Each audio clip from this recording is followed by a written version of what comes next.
অনুরাগের ছোঁয়া ধারাবাহিকের নতুন পর্বে দেখা যায় রূপাকেও সাথে নিয়ে যাওয়া মিশকা মনে মনে বলে এবার কিন্তু আর অপেক্ষা করা যাবে না। দীপার প্রতি সূর্যের ক্ষোভটা আরও বৃদ্ধি করতে হবে।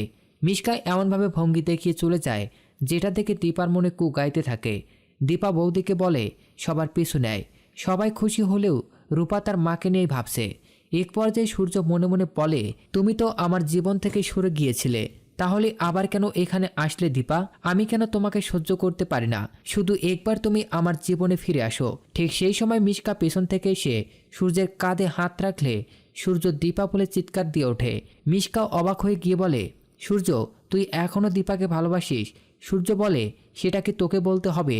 মিশকা বলে সূর্য, তুই বুঝতে পারছিস না? সূর্য মিশকার উপর খেপে গেলে সবাই সেখানে চলে আসে। সোনা আর রূপা মিশকাকে ধমক দিলে এক পর্যায়ে সোনাকে নিয়ে চলে যায় সবাই। সেই সুযোগেই রূপাকে নিয়ে টানতে টানতে নিয়ে যায় মিশকা। তখনই সামনে এসে হাজির হয় দীপা। রূপাকে সবার কাছে পাঠিয়ে দিয়ে মিশকাকে সাবধান করে দিল দীপা। শুধু তাই নয়, দীপা জানিয়ে দিল রূপা তার একার মেয়ে নয়, ও ডাক্তারবাবুরও মেয়ে। পারলে ডিএনএ টেস্টও করিয়ে নেবে।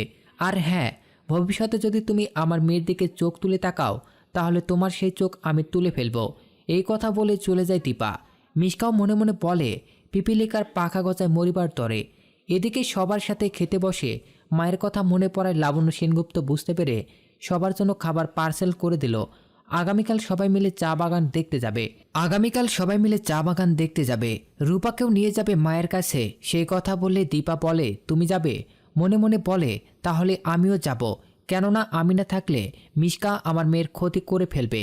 চা বাগানে শ্রমিকের ছদ্মবেশে থাকে দীপা। সোনার সাথে দেখা হয় দীপার। মিশকাও দেখে ফেলেছে, তাই তো সূর্যকে ডেকে নিয়ে আসে মিশকা। দীপা মনে মনে ভাবে ডাক্তারবাবুর সামনে নিজেকে ধর দেওয়া যাবে না। তাহলে কি নিজেকে লুকিয়ে রাখতে পারবে দীপা, নাকি সূর্যের চোখে সন্দেহের পাত্রী হয়ে যাবে? বন্ধুরা, তোমাদের কি মনে হয়? এখনই একটা লাইক দিয়ে এবং কমেন্ট করে জানিয়ে দাও তোমাদের মতামত।